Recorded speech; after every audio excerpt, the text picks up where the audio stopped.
নমস্কার বন্ধুরা, আপনাদের সকলকেই স্বাগত জানাই ঘোষ কিচেনে। আজ আমি আপনাদের কাছে নিয়ে হাজির হয়েছি একদমই ভিন্ন স্বাদের সয়াবিনের একটি রেসিপি। যারা সয়াবিন খেতে পছন্দ করেন না তারাও এই সয়াবিনের রেসিপি চেটেপুটে খাবে। আশা করি আজকের রেসিপিটি আপনাদের ভালো লাগবে। ভিডিওটি ভালো লাগলে চ্যানেলটি সাবস্ক্রাইব করার অনুরোধ রইল। তো চলুন ভিডিওটি স্কিপ না করে দেখতে থাকুন।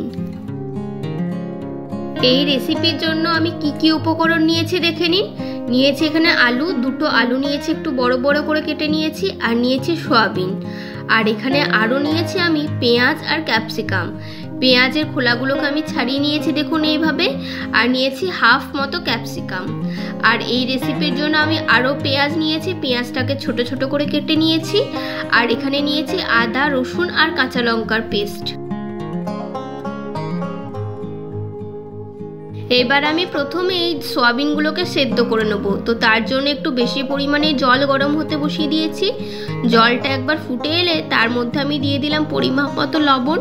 লবণটাকে একবার জলের সাথে খুব ভালোভাবে মিক্স করে নেব। তারপর আমি এর মধ্যে সয়াবিনগুলোকে দিয়ে দেবো।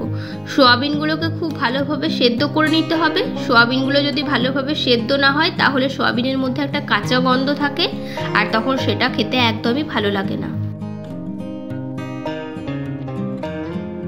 দেখুন সয়াবিনগুলো খুব ভালোভাবে সেদ্ধ হয়ে গেছে, আর সাইজেও ফুলে ডাবল হয়ে গেছে। এবার আমি এই সয়াবিনগুলোকে তুলে নেব।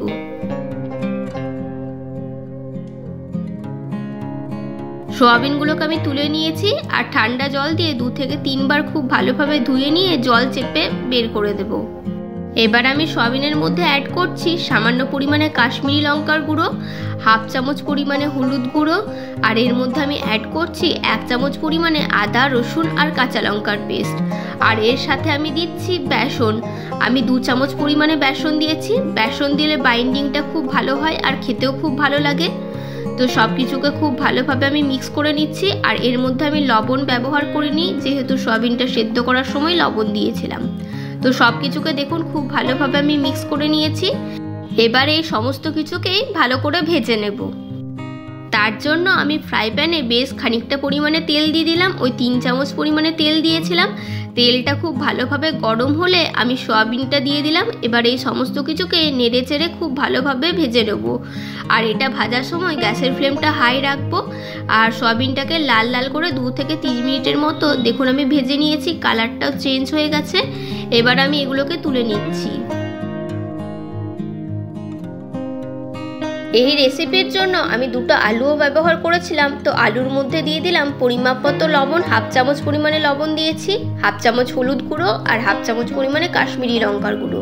এই সমস্ত কিছুকেও আলুর সাথে খুব ভালোভাবে মিক্স করে আলুগুলোকেও একবার তেলের মধ্যে নাড়াচাড়া করে ভালোভাবে ভেজে নেব। সয়াবিনগুলো ভাজার পর যেহেতু ফ্রাই প্যানে একটুও তেল ছিল না, তাই আমি আরও 2 চামচ পরিমাণে তেল অ্যাড করলাম। তেল খুব ভালোভাবে গরম হয়ে যাওয়ার পর আলুগুলোকেও আমি হালকা করে ভেজে নেব। তেলের মধ্যে এভাবে নাড়াচাড়া করে আলুগুলোকে ভাজতে ভাজতে যেন আলুগুলো 50% মতো কুক হয়ে যায়, সেইভাবেই আমি আলুগুলোকে ভেজে নিচ্ছি। দেখুন আলুগুলোকে আমি গোল্ডেন ব্রাউন করে ভেজে তুলে নিলাম। এবার ওই তেলের মধ্যে পেঁয়াজ আর ক্যাপসিকামটা আমি ভেজে নেব। এই পেঁয়াজ আর ক্যাপসিকামটাকে খুব বেশি ভাজার প্রয়োজন নেই, 1 মিনিট মতো তেলের মধ্যে নাড়াচাড়া করলেই হয়ে যাবে। পেঁয়াজ আর ক্যাপসিকামটাকেও ভেজে নিয়েছি। এবার এগুলোকেও আমি তুলে নিচ্ছি। এবার ওই ফ্রাই প্যানের মধ্যে আমি অ্যাড করছি আরও 2 চামচ পরিমাণে সাদা তেল। আমি আজকে পুরো রেসিপিটা সাদা তেল দিয়ে করেছি, আপনারা চাইলে সর্ষের তেল দিয়ে করতে পারেন। তেল গরম হয়ে গেলে আমি তেলের মধ্যে ফোড়ন দিয়ে দিলাম, একটা তেজপাতা, একটা শুকনো লঙ্কা আর 3টে এলাচ। এই সমস্ত কিছুকে একবার নাড়িয়ে চাড়িয়ে তেলের মধ্যে ভেজে নেব। তারপর আমি এর মধ্যে অ্যাড করে দেবো পেঁয়াজ কুচি। একটা মিডিয়াম সাইজের পেঁয়াজকে আমি ছোট ছোট করে কুচি করে নিয়েছিলাম, এটাই এবার ভেজে নেব। আর ভাজার সময় গ্যাসের ফ্লেমটাকে মিডিয়াম টু লো রাখবো। আর খুব বেশি ভাজার দরকার নেই। পেঁয়াজগুলোর কালার হালকা চেঞ্জ হওয়ার পরই আমি আদা, রসুন আর কাঁচা লঙ্কার পেস্টটা এর মধ্যে অ্যাড করে দিলাম। এই মশলাটাকে খুব ভালোভাবে কষিয়ে নিতে হবে। মশলাটা যতক্ষণে কষানো হচ্ছে আমি ততক্ষণে আরও একটা মশলাও তৈরি করে নেব।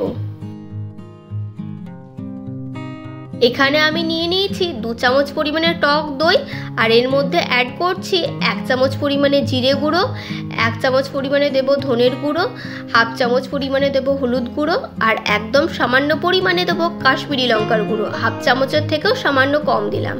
এবার এই সমস্ত কিছুকে দইয়ের সাথে একবার খুব ভালোভাবে ফেটিয়ে নেব, যেন দইয়ের মধ্যে কোনো দানা দানা অংশ না থাকে। দইটাকেও দেখুন ভালোভাবে ফেটিয়ে স্মুথ করে নিয়েছি। আর ততক্ষণে এই মশলাটাও খুব ভালোভাবে কষানো হয়ে গেছে, মশলা থেকে তেল ছেড়ে দিয়েছে। এবার আমি গ্যাসের ফ্লেমটাকে অফ করে দই আর মশলার যে মিশ্রণটা বানিয়েছিলাম সেটাই এর মধ্যে অ্যাড করে দেবো। আপনারা চাইলে গ্যাসের ফ্লেমটাকে লো করেও এই দইয়ের মিশ্রণটা দিতে পারেন, তবে খেয়াল রাখতে হবে গ্যাসের ফ্লেমটা কমানো বা বন্ধ করাই থাকে, তাছাড়া দইটা ফেটে যাওয়ার সম্ভাবনা থাকে। দইয়ের এই মশলার মিশ্রণটা আমি মশলার সাথে খুব ভালোভাবে একবার মিক্স করে নেব, তারপর আমি গ্যাসের ফ্লেমটা আবার অন করে দেব। মিডিয়াম ফ্লেমে এই মশলাটাকে খুব ভালোভাবে কষাতে হবে। মশলা যতই কষানো হবে মশলার স্বাদও হবে ততই ভালো। দেখুন মশলা খুব ভালোভাবে কষানো হয়ে গেছে, মশলা থেকে তেলও ছেড়ে দিয়েছে, আর মশলা কালারটা অনেকটাই চেঞ্জ হয়ে গেছে। এই সময় আমি এর মধ্যে ভেজে রাখা আলুগুলোকেও দিয়ে দিলাম। আলুগুলোকেও একবার মশলার সাথে কষিয়ে নিতে হবে, যেন আলুর মধ্যেও মশলার ফ্লেভারটা খুব ভালোভাবে পাওয়া যায়। তারপর আমি এর মধ্যে অ্যাড করে দিলাম 1/2 কাপ পরিমাণে জল। যেহেতু এটা মাখো মাখো রেসিপি হবে তাই এর মধ্যে খুব বেশি জল দেব না। এবার গ্যাসের ফ্লেমটা মিডিয়াম করে 10 মিনিটের জন্য ঢাকা চাপা দিয়ে আলুগুলোকে আমি কুক করে নিয়েছি। দেখুন এর মধ্যে আর জলও নেই, আর মশলাটা একদমই শুকনো শুকনো হয়ে গেছে। আর এইভাবেই ঢাকা চাপা দিয়ে আলুগুলো খুব ভালোভাবে সেদ্ধ হয়ে গেছে। এবার আমি এর মধ্যে অ্যাড করে দেবো ভেজে রাখা সয়াবিনগুলো, যেগুলো আমি প্রথমেই ভেজে রেখেছিলাম। সয়াবিনটাকে দিয়েও একবার মশলার সাথে খুব ভালোভাবে মিক্স করে কষিয়ে নিতে হবে। যেহেতু মশলাটা একদমই শুকনো শুকনো হয়ে গেছে তাই গ্রেভির জন্য আমি এর মধ্যে 1/2 কাপ পরিমাণে জল ব্যবহার করলাম।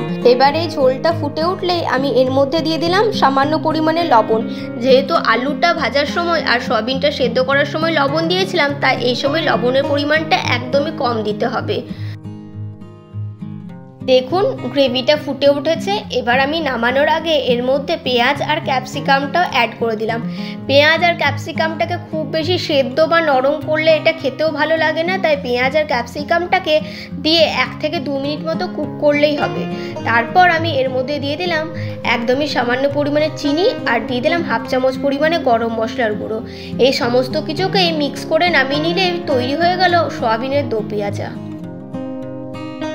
সামান্য কিছু ঘরোয়া উপকরণ দিয়ে আপনারা বানিয়ে নিতে পারবেন এইরকম সয়াবিনের একটি টেস্টি একদম ভিন্ন স্বাদের একটি রেসিপি, যা মাছ মাংসের স্বাদকেও হার মানাবে। এটা ভাত, রুটি, লুচি, পরোটা সব কিছুর সাথে খেতে অসাধারণ লাগে। আশা করি আজকের আমার এই রেসিপিটি আপনাদের সকলেরই খুব ভালো লেগেছে। ভিডিওটি ভালো লাগলে অবশ্যই লাইক করবেন, আর পরিচিতদের মধ্যে শেয়ার করতে ভুলবেন না।